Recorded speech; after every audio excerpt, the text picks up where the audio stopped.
A eterna judicialização. Olá, Rodolfo. Tudo bem, Alexandre, amigas, amigos? Estou aí de volta depois de alguns dias ausente de vocês, mas estamos aqui retomando mais uma semana, né, Rodolfo? E chamando a atenção de uma pauta que cada dia tem ficado mais comum. Por isso até usamos o termo eterna judicialização.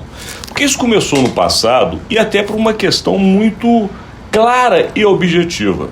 Quando, se não havia um consenso no Congresso Nacional, mas havia-se uma dúvida se o que foi aprovado era ou não constitucional, levava-se o assunto à Suprema Corte, que tem por função constitucional decidir essas matérias.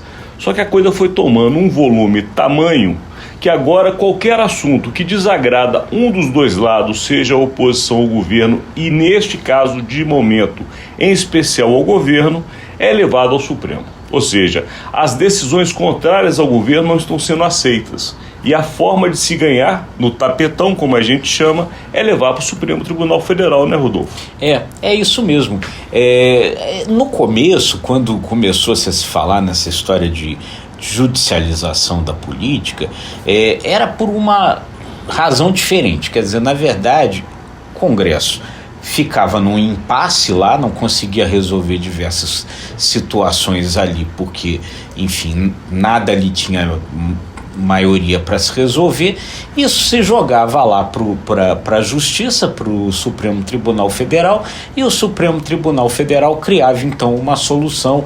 Isso aconteceu em vários casos aí no passado. Agora a coisa ganhou um outro contexto, né? Porque desde que em 2022, como a gente já falou aqui muitas vezes, a sociedade brasileira elegeu um governo comandado por um partido de esquerda e um Congresso extremamente conservador de direita, os embates ali começaram a ser muito grandes entre executivo e legislativo. O executivo tem perdido praticamente sempre, todas as pautas de costumes, pautas aí que lidam com questões aí como aborto, questões de segurança pública e tal. E aí o que o governo tem feito? Recorre ao Supremo, né?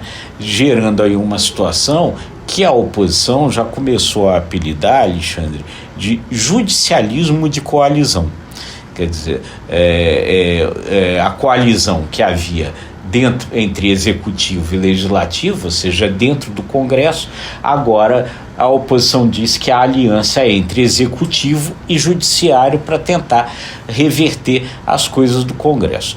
Enfim, é uma situação complicada. O governo já recorreu várias vezes, né? Marco temporal, outras questões, e agora já está dizendo que deve recorrer de novo diante aí da muito provável derrota na história da PEC das drogas, que já foi aprovada no Senado e agora está tramitando na Câmara. O que acontece nessas situações é que é legítimo o lado que é, obviamente, derrotado buscar uma solução que o ajude a ter a vitória almejada. O que pode parecer justo não é legal do ponto de vista não da legalidade, mas do relacionamento entre os poderes. Porque a democracia, que é tão valorizada, nós saímos inclusive de um momento eleitoral onde a democracia foi colocada como um grande baluarte nacional. Quando você tem um Congresso Nacional que faz as votações e essas votações eventualmente não são com o resultado que você gostaria, cabe numa democracia aceitar.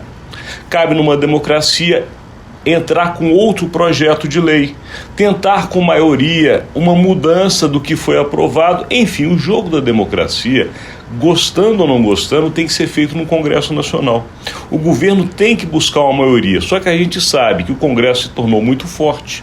O Congresso hoje é independente praticamente. Ele conseguiu inclusive o que mais era usado para poder se barganhar decisões, que eram as emendas parlamentares. Agora você tem um orçamento impositivo com data para recebimento do dinheiro. Portanto, o Congresso fala: agora é do meu jeito. Cabe ao governo, e não é fácil, lidar com essa maioria no Congresso e negociar para que tenha também em algumas matérias sua maioria. Quando se leva quase que tudo para o judiciário, você na verdade faz com que essa relação executivo-legislativo seja afetada. Porque os parlamentares vão se sentir atingidos no seu mais puro princípio, que é votar e aprovar. Eles têm que aceitar quando são derrotados, mas o governo tem que aceitar também quando é derrotado.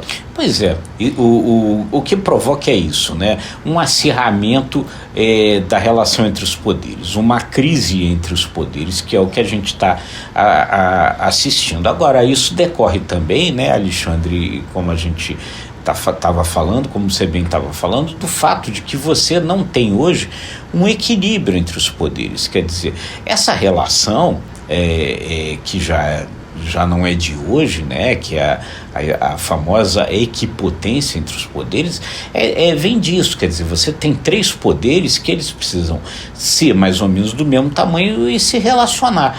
Isso não está acontecendo, quer dizer, por uma série de fatores.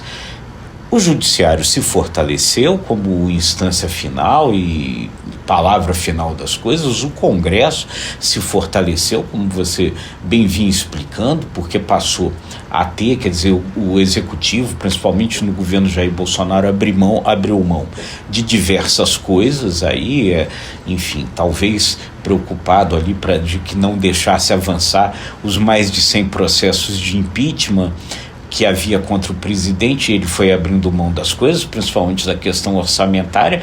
O Congresso hoje se tornou muito mais forte, muito mais independente, muito menos dependente do Executivo, e hoje a gente tem uma coisa totalmente desequilibrada, na qual o Poder Executivo é hoje o mais fraco dos 3 poderes e não está conseguindo saber lidar bem com essa situação. Agora, nós temos uma questão que foi até colocada há uma semana aqui neste conteúdo, que é justamente o início da atitude tomada pelo presidente Lula de participar diretamente da articulação política.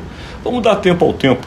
Pode ser que essa entrada do presidente modifique de fato o que não está agradando ao governo. Agora, se daqui a pouco tempo as coisas continuarem como estão, aí de fato a crise está estabelecida. É isso aí, a gente precisa ver como é que as coisas vão avançar. Nesse momento estão assim, os poderes não se entendem, aquela praça dos 3 poderes virou praça de guerra. E daqui a gente tem que encerrar, Rodolfo, porque o nosso tempo está estouradíssimo, mas agradecendo sempre a sua audiência.